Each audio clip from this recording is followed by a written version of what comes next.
Wala ang problema, sir. Patayin mo po. Mga paano kasabit na nga kayo, sir, eh. Stop ba to, guys? Stop ba to? Alakyan.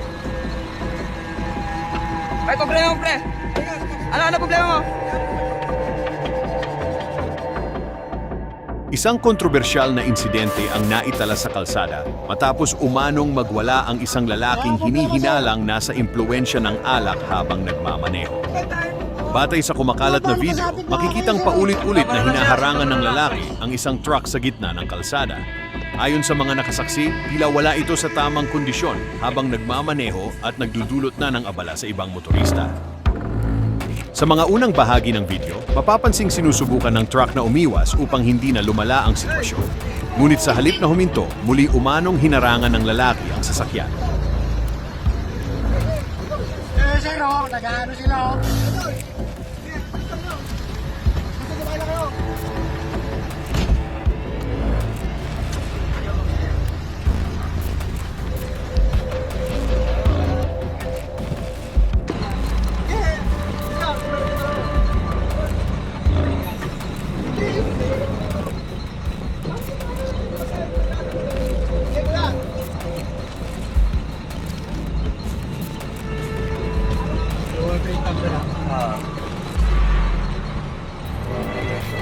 Kasing na yun, eh.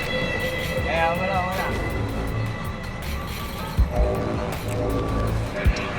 Kaya, kunin muna natin yung mukha ng driver na yan. Diba tayo? Makalipas ang ilang sandali, bumaba siya mula sa kanyang sasakyan at diretsahang nilapitan ang driver ng truck. Dito ay nagsimula ang mainit na komprontasyon habang pilit naman siyang inaawat ng ilang taong naroroon sa lugar. Habang nagpapatuloy ang tensyon, kapansin-pansin sa video na tila hirap ng kontrolin ng lalaki ang kanyang kilos at pananalita. Dahil dito, marami sa mga nakasaksi ang nag-alalang baka mauwi sa mas seryosong insidente ang nangyayari. Stop ba to, guys? Stop na lang. Alakyan. Ay, problema mo, pre. Ano problema mo?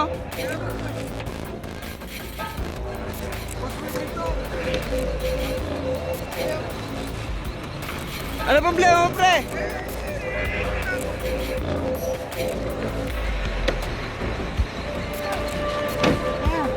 Uy! Masasagasaan, sir, eh. Masasagasaan ka pa dyan?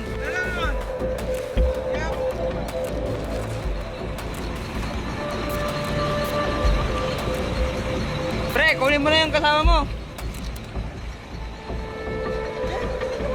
Inaarang nga niya, parang makakadiretso.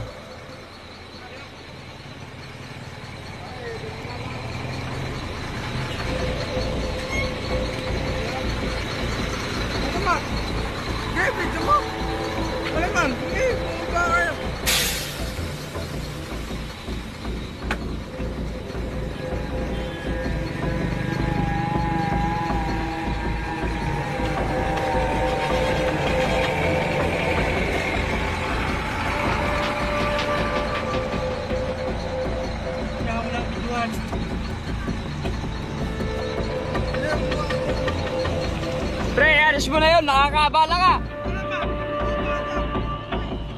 Nakakaabala ka, pre, nakakaabala ka.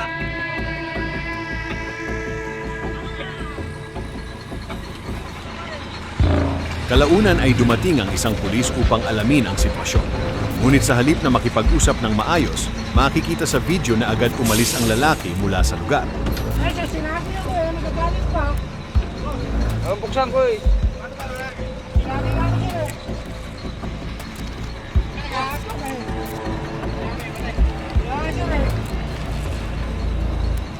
Ayon sa ilang saksi, maging sa kanyang pag-alis ay nahirapan pa rin umano siyang kontrolin ang kanyang sasakyan. Bagay na lalong nagdulot ng pangamba sa ibang motorista. Sabi ko, eh, sa kaliwa, sir, eh. Oo. Sabi ko, sir, eh. Tapos siya pa ang galit, kamo. Sa ngayon ay wala pang opisyal na pahayag mula sa mga autoridad kaugnay ng naturang insidente. Gayunpaman, muling naging usapin sa social media ang panganib ng pagmamaneho habang nasa impluwensya ng alak. Ngunit tila hindi pa doon natapos ang kontrobersyal na insidente. Ilang sandali matapos umalis sa unang lugar, muling namataan ang lalaki sa ibang bahagi ng kalsada. Sa mga sumunod na eksena, makikitang nakahinto ang kanyang sasakyan habang napapalibutan ng ilang individual. Batay sa video, tila muling nagkaroon ng mainit na pagtatalo sa gitna ng lansangan. Mapapansin ding dumarami na ang mga taong nakikiusyoso habang sinusubukang alamin kung ano ang nangyayari. Habang nagpapatuloy ang komosyon, nanatiling mabigat ang daloy ng trapiko sa lugar dahil sa mga sasakyang naapektuhan ng insidente. Hindi malinaw sa video kung ano ang naging ugat ng panibagong komprontasyon. Gayunpaman, kapansin-pansin na marami sa mga naroroon ang tila sinusubukang pakalmahin ang sitwasyon upang hindi na ito lumala. Dahil sa sunod-sunod na pangyayari, muling naging usapin ang kahalagahan ng responsableng pag-uugali sa kalsada. Ayon sa mga eksperto sa road safety, ang pagkawala ng kontrol sa emosyon habang nagmamaneho ay maaaring magdulot ng panganib hindi lamang sa sarili, kundi pati na rin sa ibang motorista at mga pedestrian. Sa ngayon, wala pang opisyal na ulat kung may isinampang reklamo kaugnay ng insidenteng ito. Gayunpaman, nagsisilbi itong paalala sa lahat na pairalin ang disiplina, pag-iingat at paggalang sa kapwa gumagamit ng kalsada. Isa na namang insidente sa kalsada ang nakuhanan ng kamera kung saan nagkaroon ng tensyon sa pagitan ng dalawang rider matapos ang isang engkwentro sa isang interseksyon.